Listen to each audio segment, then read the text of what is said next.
Hello, welcome to Aloha Behavioral Consultants. My name is Shawn Palau. I'm one of the therapists at Aloha and also the clinical director here. I have asked you to watch this video today because you have an upcoming new session with me. The importance of these concepts that I'm going to be presenting to you today is that these are the concepts that we're going to be working on in counseling or treatment. So they're pretty basic concepts, and this is a good way for you to get caught up. If you could watch it prior to our session, it would probably make a little more sense as to what we would be talking about. So a lot of this is about the language that we're going to be using in counseling, the terminology and the concepts. So as far as counseling goes, we look at presenting a set of tools. Please take some notes, write down some questions, and be prepared to address any of those questions you have during our first session. I look forward to meeting with you, and I'll go over those concepts with you right now. Thank you. So as far as the concepts that we'll be going over, the presentation I'm going to be doing today is what we call CBT, Cognitive Behavioral Theory, specifically the ABC model. So ABC model is a form of CBT. So as far as the concepts go, again, it's what we call CBT, Cognitive Behavioral Theory, or in short, my cognition that leads to my thinking. We call it the ABC model. Albert Ellis was a psychologist who came up with the concept. Number one goal of treatment is awareness. First step to making change is being aware of what it is that is activating that emotional situation for you. So again, awareness is the primary focus of CBT.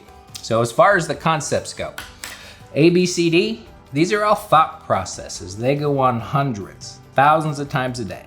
95% of them, somebody says something to us, we have a thought about it, and we react to it. And 95% of the time, it's not a problem. So small talk. So people ask you, how was your day today? What do you think about the game this week or last night? What are you planning on this weekend? So most of those situations don't result in emotion changes for us. So for the purpose of CBT and the purpose of being in counseling, we're going to look at what are those scenarios that result in you getting frustrated, irritated, upset, whatever that negative emotion is. So as far as the concepts go, if you've heard of triggers or red flags before, very similar to activating events. So for the purpose of this model, again, we refer it to as an activating event because it's activating emotion change for us. So key for us is we're trying to be aware of what it is that is activating that emotion change. Best description I can think of an activating event is something happens to one of my five senses that either activates a brand new thought or recollection of past unresolved issues. Of those five senses, the ones we use the most, think of a lightning bolt. We see it, we hear the thunder, smell the fire, touch, and then finally taste. Now, primary senses, sight and hearing, depending on research you look at, around 75th percentile. So most of the information we get is from what we see and what we hear.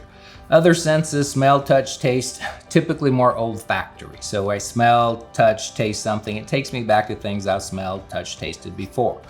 Now they can be activating events in the moment. If you have issues with substances or someone is pushing you or pinching you or slapping you, that can be an activating event to want to punch someone or push them right now. So again, purpose of this model, we're trying to be aware of what it is that started that negative emotion for us. So the example I give in counseling, and a pretty simple one, is you could have been driving down the road today. As you're driving down the road, someone cuts you off. You have no control of someone cutting you off, which is the activating event to whatever that negative emotion is. Now the model calls that emotion a belief or an impulsive ideation or idea. We call it little devil. Seems to make a little more sense to most of us. So as soon as someone cuts you off, the first thought that comes to your mind, rated R version, not the one you tell a police officer, unfiltered, curse words, yell, scream, things like that. Stuff we don't do 95, 99% of the time, but it's the first thing that comes to our mind. So the next portion of the model goes into those consequences. If I am going to yell, scream, give someone a gesture, what may happen? Well, this day and age, we might be getting in a fist fight at the next stop sign.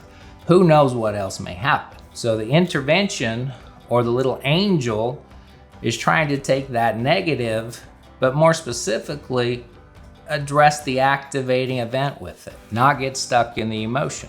So this thinking with the intervention or the little angel is maybe this was an accident. Maybe they didn't see me. Let me take a few breaths and give them a little space and see what happens. So A, B, C, D, this is like a ping pong match, tennis match between right and wrong, good, bad, little devil, little angel, whatever makes the most sense to you. And whoever wins that is the action portion of the model. So if I yell and scream and give someone a gesture, I got to deal with what happens after that. If I can take a few breaths, give them a little space, then I can stay in the moment and deal with the next potential situation. So as far as these concepts go, activating event, something happened to one of the five senses that either activated that little devil to pop up and get defensive or curse words or tone. Consequences are specific for those impulsive thoughts. If I am gonna yell and scream, if I am gonna get in someone's face, what are the possible consequences? So again, little angel's trying to take the curse words, the tone out of that little devil, because it's usually pretty accurate about what we're thinking, just not conveyed in the best of ways. So if I can take the curse words, the tone, the attitude out of it, put it in an I statement, and we'll get into I statements. So I statements address the activating event. Little devil thinking is more you and they. You did, you didn't, why didn't they? Little angel thinking is my understanding was, can you clarify for me?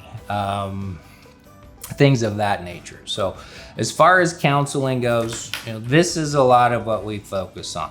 What is going on in between your ears, between that little devil, that little angel, that's getting you to some of the not so healthy outcomes. So in short, a set of tools will help you get better with them, but as far as this presentation goes, is just more getting on the same page as far as language goes.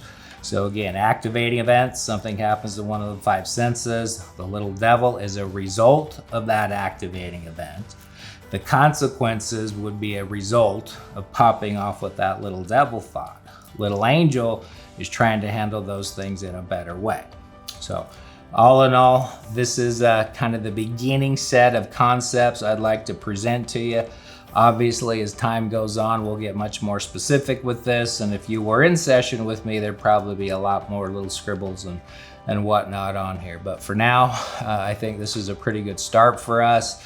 Please, again, take any notes, write down any questions you may have so that we can address those when I do see you in your first telehealth session. So again, I thank you for your time. And if you have any specific questions, again, write those down. They'll be very beneficial for us as we proceed on. So again, thank you and welcome to Aloha.